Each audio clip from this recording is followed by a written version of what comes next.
नमस्ते बच्चों। कक्षा 8 विषय विज्ञान और आपका लेसन है 17वां शोर परिवार। तो आपके इस लेसन के अंतर्गत जो 17.1 टॉपिक है और 17.2 टॉपिक है उसको आपके सिलेबस से हटा दिया गया है। तो 17.3 शोर मंडल तारामंडल से स्टार्ट किया गया है।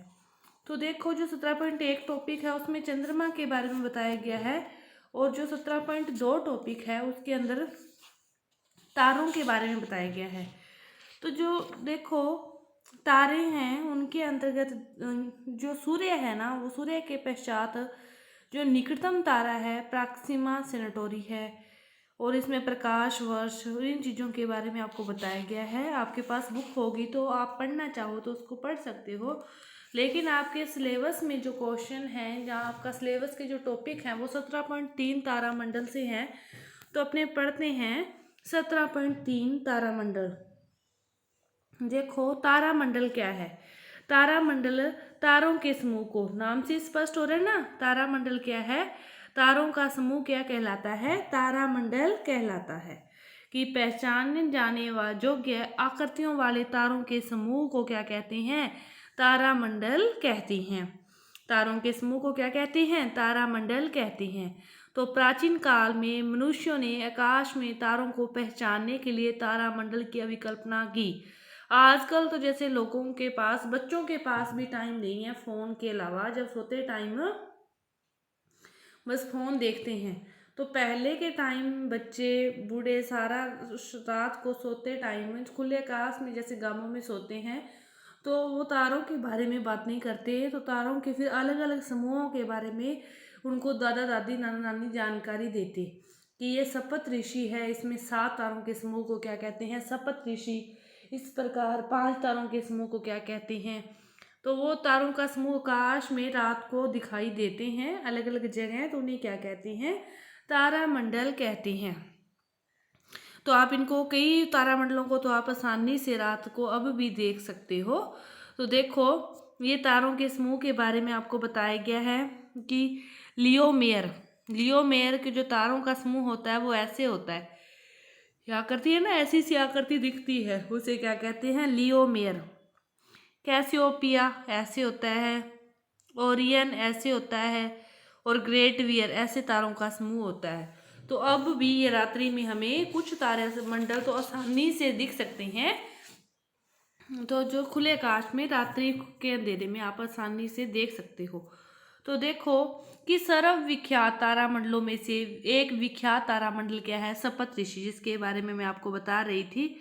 और गर्मियों में रात्रि के प्रथम पहर में देख सकते हो। गर्मियों में खुले आसमान के नीचे जब सोते हो तो रात्रि का प्रथम पहर होता है, उसमें आप आसानी से देख सकते हो सप्त ऋषि। इसमें क्या होता है, 4 तारे तो ऐसे होते हैं, 3 इनकी पूंछ की तरह ऐसे होते हैं। तो ऐसे सप्त ऋषि 7 तारे होते हैं। तो इस तारामंडल को क्या कहते हैं, बिग डिपर, ग्रेट बियर, क्या नाम देते हैं इसे, बिग डिपर, ग्रेट बियर और नाम क्या दिया, अर्सा मेजर। और क्या कहते हैं, अर्सा मेजर। ये सारे नाम किसके हैं, सप्त ऋषि तारामंडल के हैं।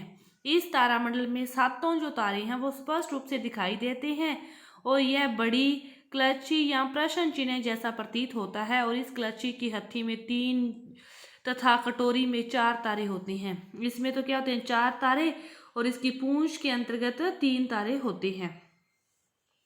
तो आपको इतना जानना है कि 7 तारों के समूह को क्या कहते हैं, सप्त ऋषि कहते हैं। सप्त ऋषि के अन्य नाम क्या हैं, बिग डिपर, ग्रेट बियर और अर्सा मेजर हैं। और 7 तारे स्पष्ट दिखाई देते हैं और उसकी जो कटोरी में तो 4 होते हैं और उसकी पूंछ में 3 तारे होते हैं। आप आसानी से इसको समझ गए होंगे कि सप्त ऋषि तारामंडल किसे कहते हैं। तो देखो, सप्त ऋषि के बारे में 7 प्रसिद्ध भारतीय संतों तथा ऋषियों के नामों के साथ ये प्रसिद्ध है। इसके तारों को भी नाम दिया गया है, तो अलग अलग जगह नाम दे रखा है। जरूरी नहीं है ये आपके लिए, आपको बस इतना ही पता होना चाहिए कि 7 तारों के समूह को सप्त ऋषि कहते हैं। इसमें 7 तारे होते हैं और इसके अन्य नाम क्या है, बिग डिपर, ग्रेट मिरर और अर्सा मेजर, ये क्या है, इसके अन्य नाम है। इसके बाद क्रियाकलाप दे रखा है 17.6, इसमें क्या कह रहे हैं कि कुछ घंटों तक तारामंडल का प्रेक्षण कीजिए। क्या आप इसकी आकृति में कोई परिवर्तन देखते हैं? क्या आप इसकी स्थिति में कोई परिवर्तन देखते हैं? तो आप ये प्रेक्षण करेंगे कि तारामंडल की आकृति क्या है, जो पहले थी वही क्या है बाद में रहती है, उसकी आकृति में कोई भी परिवर्तन नहीं होता। आप यह भी पाएंगे कि यह तारामंडल पूर्व से पश्चिम की ओर गति करता प्रतीत होता है। कैसे गति करता है तारामंडल? पूर्व से पश्चिम की ओर। तारामंडल कैसे गति करता है? पश्चिम की ओर। तो सप्तऋषि तारामंडल के बारे में आप आसानी से समझ गए। इसके बाद क्या कह रहे हैं, बूझो क्या कहता है कि मैंने यह सुना है कि हम सप्तऋषि की सहायता से ध्रुव तारे का स्थान निर्धारित कर सकते हैं। तो देखो क्रियाकलाप है आपका 17.7। इस क्रियाकलाप में क्या कह रहा है कि गर्मियों में रात्रि के समय हम 9 बजे, उस दिन रात्रि के समय लगभग 9 बजे हों, तब हम आकाश में चंद्रमा न हो जिस दिन, मतलब अमावस्या के बाद के जैसे दिन है, तो आकाश में उत्तरी भाग का प्रेक्षण करके सप्तऋषि को आप पहचान सकते हो। चंद्रमा का मतलब ये है कि जिस दिन चंद्रमा होता है तो उस दिन हमें वैसे ही चानन होता है, तो हमें जो तारे हैं वो आसानी से नहीं दिखते, लेकिन जिस दिन अंधेरा होता है उस दिन जो तारे हैं वो क्या है आसानी से हमें दिखाई देते हैं। तो आप उस दिन उत्तरी भाग में सप्तऋषि को देख सकते हो और किसी की भी सहायता से देख सकते हो। तो ध्रुव तारे का कुछ समय तक प्रेक्षण कर सकते हो। ये ध्रुव तारा है ना, वो अधिक चमकीला नहीं होता। ध्रुव तारा अधिक चमकीला नहीं होता, ठीक है। अर्सा मेजर सी ऊपर की ओर होता है। तो ये आपका क्रियाकलाप है 17.7। देखो ध्रुव तारा इस सप्तऋषि के ऊपर की ओर दिखाया गया ना आपको, ऐसे होता है। इसके बाद क्रियाकलाप है 17.8 है कि गर्मियों में किसी दिन रात्रि के समय 2 से 3 घंटे के अंतराल में सप्तऋषि का आप 3 से 4 बार प्रेक्षण करोगे तो पूर्व से पश्चिम की ओर ये गमन करता है। जो सप्तऋषि है देखो ऐसे पूर्व से पश्चिम की ओर ऐसे गमन करता, चारों दिशाओं में आपको दिखाई देगा। तो ऐसे दिखाई देगा। वास्तव में जो सभी तारे हैं वो ध्रुव तारे की परिक्रमा करते हैं। क्या कह रहा है कि वास्तव में जो सभी तारे हैं वो किसकी परिक्रमा करते हैं? ध्रुव तारे की। और ध्यान दीजिए जो ध्रुव तारा है वो दक्षिण गोलार्ध से नहीं दिखाई देता। सप्तऋषि जैसे उत्तरी गोलार्ध के कुछ तारामंडल भी दक्षिणी गोलार्ध के कुछ स्थानों से दिखाई नहीं देते। मतलब सारे तारामंडल हैं वो अपने को ऐसे दिखाई नहीं देते एक ही जगह से, लेकिन जो सप्तऋषि है ये हमें खुली आंखों से दिखाई देता है। ओरियन एक अन्य है जो विख्यात तारामंडल है जिसे हम सर्दियों में मध्य रात्रि में देख सकते हैं। ओरियन है जो एक तो सप्तऋषि इसमें 7 होते हैं, उसके अलावा और कौन सा है? ओरियन है जिसे हम मध्य रात्रि सर्दियों में देख सकते हैं। यह आकाश में सर्वाधिक भव्य तारामंडलों में गिना जाता है और इसमें भी 7 या 8 चमकीले तारे हैं। ओरियन को क्या कहते हैं? शिकारी भी कहते हैं। ओरियन को और नाम क्या दिया? शिकारी भी दिया। और इसके 3 मध्य के तारे हैं वो शिकारी की बेल्ट के रूप में निरूपित होते हैं और 4 चमकीले तारे चतुर्भुज के रूप में स्थित होते हैं। जो ओरियन है इसमें जो बेल्ट पर तो कितने होते हैं? 3 होते हैं और 4 चतुर्भुज पर होते हैं। आकाश में जो सबसे अधिक चमकीला तारा है वो सीरियस है, इसके बिल्कुल निकट दिखाई देता है। और सीरियस को ढूंढने के लिए ओरायन के मध्य में 3 तारों से गुजरने वाली रेखा की कल्पना कर सकते हो आप। उसी के क्या होता है? ये अनुदिश होता है, ऐसे होता है ये ओरियन। इसके मध्य वाली रेखा से ऐसे चलते हैं तो इधर सीरियस आपको दिखाई देता है। तो उत्तरी आकाश में एक अन्य जो प्रमुख तारामंडल है वो क्या है? कैसियोपिया। एक हो गया सप्तऋषि, दूसरा हो गया ओरियन और तीसरा हो गया कैसियोपिया। यह भी सर्दियों के रात्रि के प्रथम पहर में दिखाई देता है और कैसियोपिया का जो आकार है वो W या M आकार का होता है। कैसियोपिया W या M आकार का होता है। एक अन्य बात है कि किसी भी तारामंडल में 5-10 तारे ही नहीं होते, अन्य तारे भी बहुत होते हैं, लेकिन हम अपनी आंखों से दूर से जितने तारे देख सकते हैं हम उतने ही मान लेते हैं, लेकिन छोटे छोटे बहुत सारे तारे होते हैं। जिन तारों से मिलकर कोई तारामंडल बनता है वे सब हमसे समान दूरी पर नहीं है। वे आकाश में केवल एक ही दृश्य रेखा में होते हैं। तो इसके बाद देखो जो आपका आता है सौर परिवार। सौर परिवार किसे कहते हैं? सूर्य तथा इसकी परिक्रमा करने वाले खगोलीय पिंडों से मिलकर क्या बनता है? सौर परिवार बनता है। सूर्य तथा इसकी परिक्रमा करने वाले खगोलीय पिंडों से मिलकर सौर परिवार बनता है और इस परिवार में बहुत से पिंड हैं, जैसे ग्रह, धूमकेतु, क्षुद्र ग्रह तथा उल्काएं। सूर्य, इन पिंडों के बीच गुरुत्वाकर्षण के कारण ये पिंड सूर्य की परिक्रमा करते रहते हैं। जैसा आप जानते हैं कि पृथ्वी भी सूर्य की परिक्रमा करती है और यह सौर परिवार की एक अन्य सदस्य है। यह एक ग्रह है और इसके अतिरिक्त 7 अन्य ग्रह जो सूर्य की परिक्रमा करते हैं। सूर्य से दूरी के अनुसार सूर्य के सबसे अधिक नज़दीक क्या है? बुध है, फिर शुक्र, पृथ्वी, मंगल, बृहस्पति, शनि, यूरेनस, नेपच्यून। ये सारे क्या हैं? अन्य ग्रह हैं, 7 ग्रह हैं। तो सौर परिवार किसे कहते हैं? सूर्य तथा इसकी परिक्रमा करने वाले खगोलीय पिंडों को ही क्या कहते हैं? इनसे मिलकर ही क्या बनता है? सौर परिवार बनता है। अब तक अपने क्या पढ़ा? तारामंडल के बारे में पढ़ा था कि तारामंडल तारों के समूह को कहते हैं। अपने 3 तारामंडलों की बारे में पढ़ा। पहला सप्त ऋषि, इसमें कितने तारे होते हैं? 7 तारों के समूह को सप्त ऋषि कहते हैं और इसके अन्य नाम ग्रेट वियर और ग्रेट वियर और असा मेजर था। इसके अलावा आपने ओरियन के बारे में पढ़ा और फिर इसके बाद एक अन्य के बारे में पढ़ा था जिसकी आकृति डब्ल्यू एम आकार की होती है, उसे क्या कहते हैं? कैसियोपिया होता है। तो वो अपने ग्रहों के बारे में पढ़ रहे हैं। तो सौर परिवार में सबसे पहले अपने किसके बारे में पढ़ेंगे? सूर्य के बारे में पढ़ेंगे, क्योंकि इसकी परिभाषा ही क्या है? सूर्य तथा उसके चारों ओर चक्कर लगाने वाले ग्रह है। तो देखो बीच में सूर्य है, फिर बुध, फिर शुक्र, पृथ्वी कितने नंबर पर आ रही है? तीसरे पर, फिर मंगल, बृहस्पति, ऐसे करके ये सारे ग्रह ऐसे गति करते हैं। तो देखो अपने सूर्य के बारे में इससे पहले देखो कि क्या आप जानते हैं कि सन 2006 तक सौर परिवार में कितने ग्रह थे? 9 ग्रह थे। प्लूटो सौर परिवार का सूर्य से दूरतम ग्रह, सबसे दूर ग्रह जो सौर परिवार का, वो कौन था? प्लेटो था। प्लेटो सबसे सूर्य का दूर ग्रह था और 2006 में अंतर्राष्ट्रीय खगोलीय संघ ने सूर्य की ग्रह की नई परिभाषा को अपनाया, जिसके कारण प्लेटो ग्रहों की श्रेणी में नहीं आता। अब यह सौर परिवार का ग्रह नहीं है। प्लेटो पहले क्या था? सबसे दूर का ग्रह था सूर्य का, लेकिन सौर परिवार ने या अंतर्राष्ट्रीय खगोलीय संघ ने 2006 में क्या किया? ग्रह की नई परिभाषा दी, जो प्लेटो पर लागू नहीं हुई, तो वो ग्रहों की श्रेणी से क्या हो गया? बाहर हो गया। तो सबसे पहले सूर्य है। सूर्य हमसे निकटतम तारा है। हमसे सबसे निकटतम तारा क्या है? सूर्य है और यह निरंतर विशाल मात्रा में ऊष्मा तथा प्रकाश उत्सर्जित कर रहा है।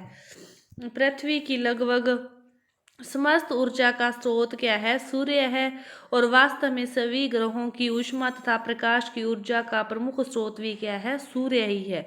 सूर्य के बारे में क्या है कि सूर्य हमसे सबसे निकटतम तारा है और यह विशाल मात्रा में ऊष्मा व प्रकाश क्या करता है? उत्सर्जित करता है। और पृथ्वी की लगभग समस्त ऊर्जा का स्रोत भी क्या है? सूर्य ही है और वास्तव में सभी ग्रहों की ऊष्मा तथा प्रकाश की ऊर्जा का स्रोत भी क्या है? सूर्य ही है। इसके बाद देखो ग्रह भी क्या होते हैं? तारों की भांति ही होते हैं, परंतु ग्रहों में अपना प्रकाश नहीं होता। वे केवल सूर्य के प्रकाश से ही क्या है? चमकते हैं। ग्रहों और तारों में अंतर करने की जो सरलतम विधि है यह है कि तारे क्या है? टिमटिमाते हैं, जबकि ग्रह ऐसा नहीं करते। तारे क्या हैं? टिमटिमाते हैं, जबकि ग्रह ऐसा नहीं करते। तारों के सापेक्ष सभी ग्रहों की स्थिति भी बदलती रहती है। जो प्रत्येक ग्रह है वो एक निश्चित पथ पर सूर्य की परिक्रमा करता है और इस पथ को क्या कहते हैं? कक्षा कहते हैं। प्रत्येक ग्रह एक निश्चित पथ पर सूर्य की क्या करता है? परिक्रमा करता है और इस पथ को क्या कहते हैं? कक्षा कहते हैं। और किसी भी ग्रह द्वारा सूर्य की परिक्रमा पूरी करने में लगे समय को उस ग्रह का परिक्रमण काल कहते हैं। कक्षा किसे कहते हैं? जिसमें वो परिक्रमा करता है और एक परिक्रमा पूरा करने में जो समय लगता है उसे क्या कहते हैं? उसका परिक्रमण काल कहते हैं। ग्रहों की सूर्य से दूरी बढ़ने पर और उनके परिक्रमण काल में भी वृद्धि हो जाती है। इसके बाद क्रियाकलाप दे रखा है कि आप क्या करो, व्रत बना लो सारे, और तो दूर एक पहले कोई खड़ जाओ, फिर कोई खड़ जाओ, फिर अपनी कक्षा में चक्कर लगाओ, तो देखोगे कि आप एक दूसरे से टक्कर नहीं करोगे, क्योंकि ये सूर्य है। पहला व्रत इस पे कोई एक खड़ेगा, दूसरे व्रत पर कोई एक खड़ेगा, तीसरे व्रत पर, फिर इसी प्रकार चौथे व्रत पर, इसी प्रकार पांचवें व्रत पर। अलग अलग व्रत पर 5 जने खड़ के चक्कर लगाओगे तो एक दूसरे से टक्कर नहीं लगेगी। ये आपका क्रियाकलाप है 17.9। ये उस क्रियाकलाप के बारे में बता रहे हैं कि ऐसे गमन करना है। तो सूर्य की परिक्रमा करने के साथ साथ ग्रह लट्टू की भांति अपने अक्ष पर भी, मतलब एक तो वो ऐसे तो गति करते ही हैं, सूर्य जैसे यहाँ पे है इसके चारों तरफ, लेकिन वो अपने यहाँ पर जैसे अपने अक्ष पर भी ऐसे ऐसे ऐसे ऐसे ऐसे घूमते हुए चलते हैं। अपने अक्ष पर भी वो क्या करते हैं, चक्कर पूर्ण करते हैं जिस स्थान पर वो खड़े हैं। जैसे ये है, यहाँ पर ऐसे भी घूमेंगे और अपने अक्ष पर भी ऐसे पीछे की ओर ऐसे मुंह करके भी घूमेंगे। तो वो अपने अक्ष पर भी क्या करते हैं, घूमते हैं, और किसी ग्रह द्वारा एक घूर्णन पूरा करने में लगे समय को उसका क्या कहते हैं, घूर्णन काल कहते हैं। कुछ ग्रहों के ज्ञात उपग्रह चंद्रमा है जो कि उनकी परिक्रमा करते हैं, और किसी खगोलीय पिंड की परिक्रमा करने वाले अन्य खगोलीय पिंड को पहले खगोलीय पिंड का क्या कहते हैं, उपग्रह कहते हैं। उपग्रह जो ग्रहों के भी आगे चक्कर लगाते हैं वो क्या कहलाते हैं, उनके उपग्रह कहलाते हैं। क्या कहलाते हैं, उपग्रह कहलाते हैं। तो आपकी जो सौर परिवार का पहला पार्ट है उसके अंतर्गत आपको जितना बताया गया, देखो सबसे पहले अपने स्टार्ट किया तारामंडल से। तारामंडल, तारों के समूह को क्या कहते हैं, तारामंडल कहते हैं। अपने कितने तारामंडल के बारे में पढ़ा, 3। सप्तऋषि, इसमें कितने तारे बताए, 7 बताए। दूसरा कैसोपिया, जिसमें W या M आकार से कितने तारे होते हैं, 5 तारे होते हैं। ये सर्दियों में दिखाई देते हैं, लेकिन सप्तऋषि को आपको हमेशा ही दिखाई देता है। और सप्तऋषि की अपनी जो दिशा है उसकी घूर्णन की, वो क्या है, पूर्व से पश्चिम है। और सप्तऋषि से ही आप ध्रुव तारे को भी देख सकते हो। इसके अन्य नाम भी हैं, ग्रेट वियर, असामिकर। उसके अलावा आपको बताया इसके बाद सूर्य, सौर परिवार, सूर्य तथा उसके चारों तरफ चक्कर लगाने वाले ग्रहों को समूह रूप से क्या कहते हैं, सौर परिवार कहते हैं। सूर्य क्या है, एक ग्रह ही है, एक निकटतम तारा है, और इसकी जो विशाल ऊष्मा होती है। तो सूर्य के बाद ग्रह किसे कहते हैं, तो ग्रह और तारों में अंतर इतना है, जो ग्रह है वो तारों की भांति टिमटिमाते नहीं है, और ग्रह एक निश्चित पथ पर सूर्य की क्या करते हैं, परिक्रमा करते हैं। और इस पर एक निश्चित पथ पर परिक्रमा के बाद जितना समय लगता है उन्हें उसका परिक्रमण काल कहते हैं। और सूर्य से ग्रहों की दूरी सबसे पहले बुध आता है, फिर शुक्र आता है, और हमारी पृथ्वी तीसरे नंबर पर आती है। चौथे नंबर पर मंगल आता है, फिर बृहस्पति, फिर शनि, और फिर यूरेनस, और फिर नेपच्यून आता है। प्लेटो भी 2006 तक क्या था, इस सौर परिवार का एक ग्रह था, लेकिन 2006 के बाद जो अंतर्राष्ट्रीय खगोलीय संघ ने ग्रहों की नई परिभाषा दे दी, तो उसको वह परिभाषा उस ग्रह प्लेटो पर क्या हुई, लागू नहीं हुई, तो वह इस सौर परिवार से क्या हो गया, अलग हो गया। तो अब तक अपने इतना ही पढ़ा। और एक बात और पढ़ी कि जो जो ग्रह हैं वो सूर्य के चारों ओर तो चक्कर लगाते ही लगाते हैं, साथ में ये क्या होते हैं, अपने अक्ष पर भी चक्कर लगाते हैं। तो इस अपने अक्ष पर चक्कर, इसके बाद चंद्रमा जो है वो उपग्रह मिला है एक। तो इसके बाद का जो पार्ट है वो अपने अगली वीडियो में पढ़ेंगे। धन्यवाद।